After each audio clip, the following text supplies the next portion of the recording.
This is a big story for many people, particularly younger people. If you're on your own, buying your first house can seem entirely out of reach. But what about teaming up with a mate? Navy colleagues Jess, who's 24, and Casey MacMillan, who's 39, have pooled their resources to get onto the property ladder. Their home is a 515,000 four-bedroom house in Kelston, Lower Hutt, on a sizable 900 square metre section. Sounds like a farm by Auckland standards, far larger than either could afford alone. Jess and Casey are joining us on Skype video now. Welcome, you two. It's nice to have you on Checkpoint. Are you in your home? Yes, we are. well, the very flash lighting behind you. Thank you. Let's talk about this. Casey, you're 39. Did you think that you weren't going to get onto the property ladder?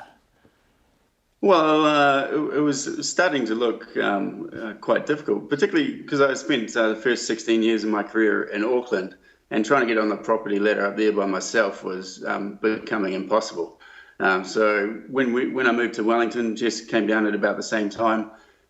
We had kind of the similar goals and a similar problem. We're both staying on base at the same time.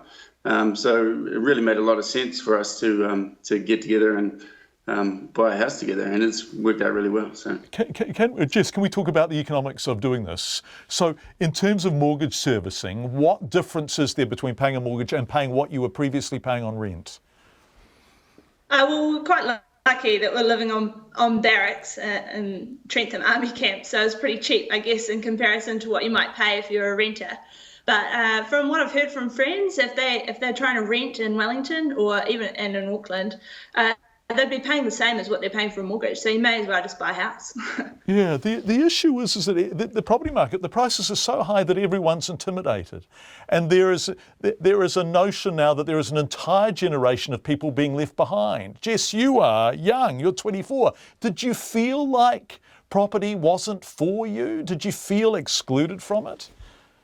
No way. In fact, when I've wanted to buy a house by the age of 21 since I can remember. My dad taught me about assets and liabilities. I think I was 70 years old, and he was talking about how assets put money in your pocket and liabilities take it out. So I was like, well, I'm going to buy a house by the time I'm 21. So I'm a little bit behind the times to get there by 24. But I would have got one on my own, but it made more sense to go with Casey and get a high quality property. Yeah, and a hell of a lot of land. I didn't feel excluded.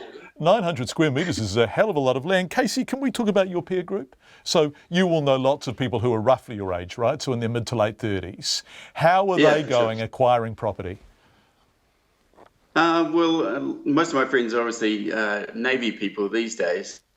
And I'm a little bit of an exception to the rule in that I haven't got married and had kids and settled down and all that stuff.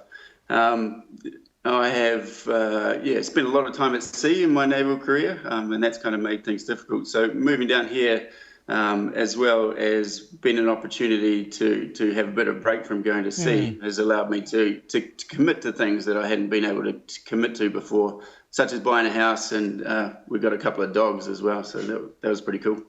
And so you go home to your own place. Jess, is that exciting? Yeah.